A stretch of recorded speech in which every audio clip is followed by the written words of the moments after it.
आज हमने टॉपिक आगे स्टार्ट करना है, वो है हमारा स्टोरेज डिवाइसेस। इससे पहले हम लोगों ने पढ़ा था मेमोरी। मेमोरी में हम लोगों के पास क्या था कि हम लोगों को किसी भी चीज को, किसी भी तरह का डाटा था वो हम किस तरह से स्टोर कर सकते थे। हमारे पास दो ऑप्शंस आते थे, या वोलेटाइल, या हम उसको वोलेटाइल मेमोरी में कर सकते थे या नॉन वोलेटाइल मेमोरी में।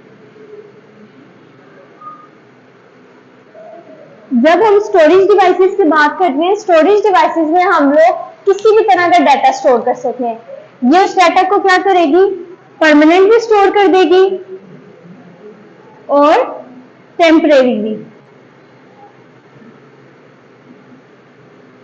इसमें आपको अलग कोई भी टाइप की जरूरत नहीं पड़ती है कि अगर आप चाहते हो कि आपका डाटा, जैसे पावर जाती थी, वोलेटाइल मेमोरी क्या करती थी, उसको डाटा को क्लियर कर देती थी। सिर्फ आपके पास जो नॉन वोलेटाइल का डाटा होता था वो सिर्फ स्टोर रहता था। जब आप स्टोरेज डिवाइसेस की बात करते हैं, जब आपके स्टोरेज डिवाइसेस पावर सप्लाई से कनेक्टेड हैं या पावर सप्लाई से कनेक्टेड नहीं है, इसमें आपका डाटा क्या रहेगा, स्टोर रहेगा। अगर आप चाहते हो, आपने कोई भी इधर एक डाटा, अपनी फाइल बनाई है डाटा की, आपने फाइल बना दी है, फाइल बनाते बनाते आपने इसको सेव नहीं किया, लिख के बस लाइट चली गई है, आपका डाटा क्या होगा, इसी के अंदर स्टोर रहेगा। अगर आप खुद इसको डिलीट करोगे तब ये क्या होगी, डिलीट होगी, अदरवाइज ये डिलीट नहीं होगी। स्टोरेज डिवाइसेस हमारे पास क्या काम करती हैं कि ये आपने कोई भी डाटा स्टोर करना है, किसी भी डाटा को एक्सट्रैक्ट करना है, मीन्स आपने उस डाटा को निकालना है। जब porting, any computing hardware device that is used for storing, porting and extracting data is called a storage device. It can hold or store information both temporary and permanently. ये क्या करता है, आपकी इंफॉर्मेशन को टेम्परेरी भी store करती है और परमानेंटली भी स्टोर करती है। इट कैन बी इंटरनल और एक्सटर्नल टू अ कंप्यूटर। ये क्या होती है, आपकी कंप्यूटर के अंदर और बाहर दोनों जगह पे यूज हो सकती है। जैसे हम लोगों ने बात की कि हमारे पास एक है सीपीयू, ये नेट सीपीयू में है। अब आपने कोई भी हार्डवेयर डिवाइस लगाई है, फॉर एग्जांपल हम ले लेते हैं हार्ड डिस्क की, ये आपकी है हार्ड डिस्क, इसमें हमने अपने डाटा को स्टोर कर दिया, सारा इसमें आपका डाटा पड़ा हुआ है। अब जब आप इसको सीपीयू के अंदर लगाओगे, ये तब भी वर्किंग कर रही है। अगर आप इसको सीपीयू से बाहर निकाल दोगे, ये तब भी क्या करेगी, तब भी ये वर्किंग करेगी। आप इसको किसी भी चीज के साथ इसकी पोर्ट्स को अटैच करोगे तो ये क्या करेगी, वर्किंग करेगी। इसमें से डाटा आपका डिलीट नहीं होगा। तो ये मतलब है कि एक्सटर्नल एंड इंटरनल दोनों जगहों पे ये क्या करती है, काम करती है। And external storage devices plug and play device. आपकी एक्सटर्नल डिवाइसेस क्या होती है, ये आपके पास प्लग एंड प्ले डिवाइसेस का काम कर रही होती है। जैसे कि we just plug it to some port and start using it without turning off a computer. Plug and play का काम किस तरह करती है कि आपने किसी भी कंप्यूटर को बंद किए बगैर इस डिवाइस को उसके साथ लगा दिया और काम करना शुरू कर दिया। To attach an internal storage devices such as hard disk और RAM, we need to turn off the computer. Internal storage devices are connected to some fixed loads. अब आपके पास स्टोरेज डिवाइसेस में क्या क्या आती है, हार्ड डिस्क, इसके बाद आपके पास आती है रैम। ये ऐसी आपके पास दो डिवाइसेस हैं जो आप स्टोरेज डिवाइसेस के तौर पे यूज करते हो। इनमें आपका जो भी डाटा होगा वो क्या होगा, परमानेंटली या टेम्परेरी। ये आप पे डिपेंड कर रहा है कि आपने किस तरह से डाटा को स्टोर करना है। अगर आपने एक डाटा को रखा है और बाद में आपको चाहिए, उसकी जरूरत नहीं है, तो आप क्या करोगे, उसको डिलीट कर दोगे। ये दोनों चीजें हमारे पास एक फिक्स स्लॉट पे, मतलब एक फिक्स जगह पे लगाई जाती हैं। जैसे अब हम लोगों के पास यूएसबी के लिए सीपीयू के बाहर पोर्ट्स बनी होती हैं, सीपीयू से माउस के लिए, कीबोर्ड के लिए, हम उसके अंदर क्या करते हैं, उसको प्लग करते हैं। जब हमारा दिल करता है हम उस प्लग को निकाल देते हैं। बट हार्ड डिस्क और रैम क्या होती हैं, आपके सीपीयू में फिक्स होती है, उनको आप बार बार निकाल नहीं सकते हैं। उनको आपने पीछे इसके जो सीपीयू का मदरबोर्ड होता है उसके साथ आपने अटैच किया होता है, हम उनको बार बार उतार के हिला नहीं सकते अपनी जगह से। Example, RAM, hard disk, CD, USB, flash drive etcetera, ये हमारे पास क्या है, स्टोरेज डिवाइसेस की एग्जाम्पल। नेक्स्ट हमारे पास आ गया difference between memory and storage devices. अब हम लोग देखेंगे कि मेमोरी और स्टोरेज डिवाइस दोनों के अंदर डिफरेंस क्या है हमारे पास। अब हमारे पास मेमोरी और स्टोरेज डिवाइस का डिफरेंस हम देखें। Places where an application loads its data during processing. इसमें डाटा कब लोड होता है? जब आप डाटा को प्रोसेस कर रहे होते हैं।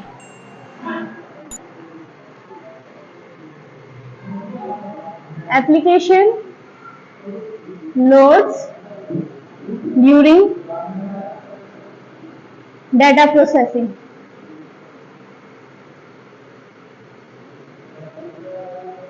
सेकेंड हमारे पास इसकी दूसरी तरफ देखिए, use the places where data is sorted for long और शॉर्ट टाइम। यहाँ पे हम डाटा को क्या करते हैं? उस टाइम के लिए स्टोर करते हैं जो हमें लॉन्ग या शॉर्ट टाइम के लिए जरूरत हो।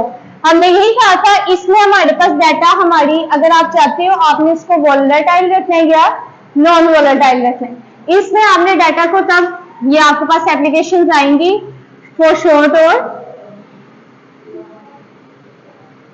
Long time. सेकेंड इसका डिफरेंस है temporary storage device, permanent storage device. Memory में आपके पास डाटा कौन सा स्टोर होता है? और स्टोरेज डिवाइसेस में मीन सेकेंडरी स्टोरेज डिवाइसेस में आपके पास परमानेंट डाटा स्टोर होता है। इसमें वाला डाटा आपके पास कुछ अर्से के बाद खुद ब खुद ही डिलीट हो जाता है, लेकिन स्टोरेज डिवाइसेस के अंदर जब तक आप खुद डिलीट नहीं करोगे हमारा डाटा डिलीट नहीं होता।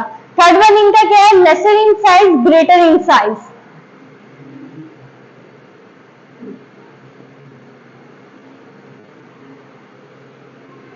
ये हमारे पास greater in size. Lesser in size और ग्रेटर इन साइज का क्या मतलब है? जिस चीज का हमारे पास साइज छोटा होगा उसके अंदर हमारे पास स्पेस भी क्या होगी? छोटी। जैसे अब आपके पास एक गिलास है और एक हमारे पास जग है। अब हमारे पास गिलास की स्पेस क्या है? छोटी और जग की बड़ी। तो हमारे पास ये एग्जांपल इस तरह से आती है कि मेमोरी की स्पेस हमारे पास छोटी होती है, इसलिए से हम उसमें से वो डाटा स्टोर करते हैं जो हमें कुछ वक्त के लिए चाहिए, वो अपने आप थोड़ी देर बाद डिलीट हो जाता है। लेकिन स्टोरेज डिवाइसेस का साइज बड़ा हो तो उसमें हम डाटा को परमानेंट स्टोर कर सकते हैं, मतलब जितनी देर तक हमें उसकी जरूरत है 3 साल 4 साल हम उसको स्टोर रख सकते हैं उसमें। हाई स्पीड असेसिंग, इसकी हाई स्पीड और उसकी लो। अब एक सवाल यहाँ पे भी आता है, अगर इसका साइज बड़ा है, इसका साइज छोटा है तो इसकी स्पीड क्यों वो है तेज, और अगर इसका साइज बड़ा है तो इसकी स्पीड क्यों स्लो है? अब आपने एक गाड़ी के ऊपर लोड डाला है ज्यादा, तो वो किस तरह से चलेगी? स्लो चलेगी। एक गाड़ी पे आपने ज्यादा लोड डाल दिया है, काफी लोड है, तो वो क्या चलेगी? स्लो। इसकी निस्बत अगर आपने एक गाड़ी पे कम लोड डाला है तो वो क्या चलेगी? उससे तेज। अब मेमोरी में आपके पास इतना डाटा नहीं होता, तो मेमोरी का किस तरह से अपने डाटा को प्रोसेस करेगी? जल्दी जल्दी प्रोसेस करेगी। अब स्टोरेज डिवाइस में आपके पास कितना ज्यादा डाटा होता है? बहुत बड़ी बड़ी ऑर्गेनाइजेशंस का डाटा होता है, हॉस्पिटल का कोई अगर आप रिकॉर्ड लगा लो तो उनकी असेसिंग स्पीड क्या होती है? उसकी निस्बत स्लो होती है थोड़ी सी। It is called primary memory.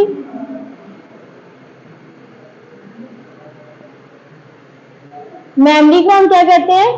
Primary memory, और स्टोरेज डिवाइसेस को सेकेंडरी मेमोरी। ये था हमारे पास डिफरेंस मेमोरी और स्टोरेज डिवाइसेस का, कि मेमोरी और स्टोरेज डिवाइसेस दोनों एक दूसरे से किस तरह से मुख्तलिफ है, कौन सी ऐसी चीज है जो मेमोरी में अच्छी है और स्टोरेज डिवाइसेस में नहीं अच्छी है। अब हमारे पास आ गया measurement of size of computer memory. Computer memory में हम किस तरह से साइज जो सा डाटा होता है उसको मेजर करते हैं। अब कंप्यूटर मेमोरी में हम जो भी डाटा यूज करते हैं, अब हमारे पास ये तो नहीं है कि हमने सिर्फ 4 लेटर्स का डाटा स्टोर करना है या 5 लेटर्स का। जब हम कंप्यूटर का बड़े लेवल पे यूज करते हैं तो हमारे पास काफी बड़ी बड़ी अमाउंट का डाटा आता है। The smallest amount of data to be stored in the computer memory is 0 और 1। ये हम सबको पता है कि डाटा कंप्यूटर में किस फॉर्म में स्टोर होता है, 0 और 1, और ये सबसे स्मॉलेस्ट अमाउंट है हमारे पास जिसमें हम डाटा को स्टोर करते हैं। It is called a bit. 0 और 1 को हम क्या कहते हैं, बिट, और ये हमारे पास सबसे स्मॉलेस्ट यूनिट है। A collection of 8 bit is called a byte. जब इस तरह की 0 1 8 मिलती हैं, मतलब 0 1 0 1 0 1 1 1, इस तरह से कोई भी 1 2 3 4 5 6 7 8, ये 8 मिलके क्या बनाती है, 8 बाइट। तो 1 बाइट हमारे पास किसके इक्वल होता है, 8 बिट्स के। 1 बाइट 8 बिट्स के हमारे पास इक्वल होता है। At least 1 byte is required to store any piece of information in computer storage. आपको कंप्यूटर में किसी भी डाटा को स्टोर करने के लिए मैक्सिमम 1 बाइट का डाटा रिक्वायर होता है। 1 बाइट से अगर आपका डाटा कम होगा तो कंप्यूटर उसको स्टोर नहीं करेगा। On both primary and secondary storage devices, data is stored in the form of bytes.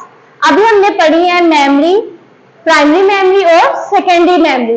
इन दोनों में जो भी डाटा होता है वो आपका किस फॉर्म में स्टोर होता है, बाइट्स की फॉर्म में। अब आपको पता लग गया 1 बाइट किसके इक्वल होता है, 8 बिट्स। और अभी हमने पढ़ा है हार्ड डिस्क और रैम में कितना कितना डाटा होता है, तो आप खुद सोच सकते हैं कि कितना ज्यादा डाटा होगा जो हमारे पास बिट्स की फॉर्म में, लाखों बिट्स की फॉर्म में स्टोर होता है। अब हमारे पास है कि हम लोगों ने देखना है कि किस तरह से नंबर्स की मेजरमेंट होती है। 1 bit, smallest unit of bit can only hold 1 value, 0 और 1। बिट में आपके पास क्या होगा, सिर्फ एक वैल्यू होगी, वो या तो 0 हो सकती है या तो 1। फिर हमारे पास आता है बाइट। बाइट हमारे पास क्या होता है, कलेक्शन ऑफ 8 बिट्स।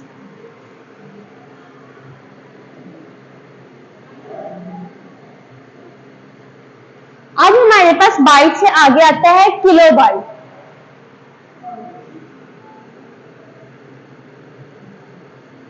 अब 1 किलो बाइट हमारे पास किसके इक्वल होता है, 1024 बाइट्स के।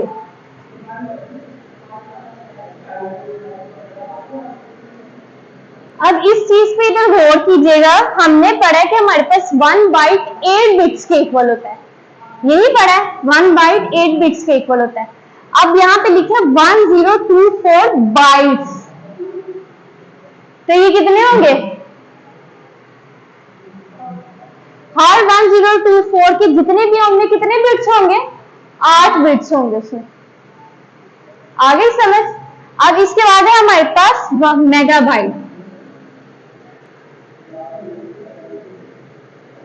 1 megabyte is equal to 1024 kilo bytes.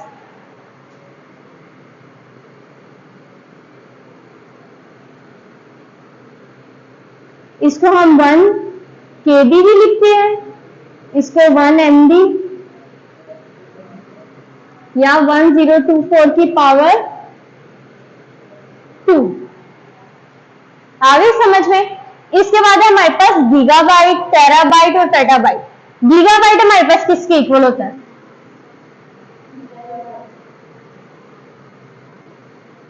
1024 megabytes के। और इसको हम क्या लिखते हैं, 1 GB। और इसको हम किसी एक और तरीके से 1024 की पावर 3, मतलब 1024 को आप 3 टाइम्स मल्टीप्लाई करोगे तो जो आंसर आएगा वो 1 GB के इक्वल होगा।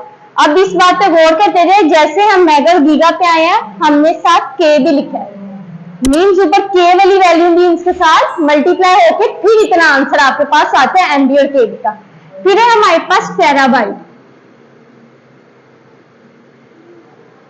अब हमारे पास 1 टेराबाइट किसके इक्वल होता है, 1024 गीगाबाइट, जो कि 1024 की पावर 4, और इसको हम क्या लिखते हैं, 1 TB। ठीक है, ये GB को आप इस तरह से देख सकते हैं, हमारे घर में जो नेट्स लगे हुए हैं वाईफाई, उस पे आपको होता है कि एक आपका पैकेज होता है कि आपने कितने जीबी का पैकेज करवाना है, उस हिसाब से कि आपका लगता है 1 GB, 2 GB, 3 GB, 4 GB। इसी तरह से आपके मेगाबाइट्स 1000 MB मिला के 1 GB हमारा बनता है। अब आप खुद देख लें कि कितने MB हम मिलाएंगे तो हमारे पास इतने गीगाबाइट्स बनेंगे।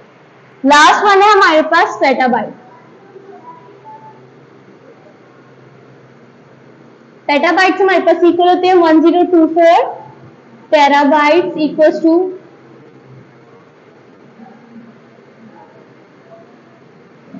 इसको आप अपने मोबाइल फोन की स्टोरेज से किस तरह से कंपेयर कर सकते हैं। अभी तक जो मोबाइल फोन आ रहे हैं आप लोगों को पता होगा, सब यूज करते हैं। मोबाइल की स्टोरेजेस क्या होती हैं? 32 GB, 8 GB, 64 GB, इसके आगे 127 या 128 GB, 256। इसके बाद अब जो लास्ट आई है वो क्या है हमारे पास? 1 TB। अभी हमारे पास लास्ट कौन सी है? 1 TB। अब 1 TB में आप सोचिए 1 TB के बाद 1 TB में कितने डाटा हम स्टोर कर सकते हैं? 1024 GB। मीन्स 1024 को कैलकुलेटर्स निकाल के कैलकुलेट करें 1024 की पावर 4, तो आपको पता लगेगा कि कितनी अमाउंट का डाटा आप 1 GB के अंदर स्टोर कर सकते हैं। इसी तरह से हमारे पास लास्ट अभी तक 1 TB मीन्स अभी हमारे पास ये 1 पेटाबाइट अभी भी मौजूद है डाटा को स्टोर करने के लिए। तो 1 TB इज इनफ, बहुत इनफ होती है आपके पास किसी भी चीज को, किसी भी लार्ज ऑर्गेनाइजेशन में भी इसको यूज करने के लिए। अब आगे समझ के हम किस तरह से जो हमारे मोबाइल्स में, हमारे कंप्यूटर्स में जो भी स्पेसेस यूज होती है उनको किस तरह से मैनेज किया जाता है और उनको किस तरह से कंप्यूटर में मेजर किया जाता है। तो ये था हमारा आज का लेक्चर।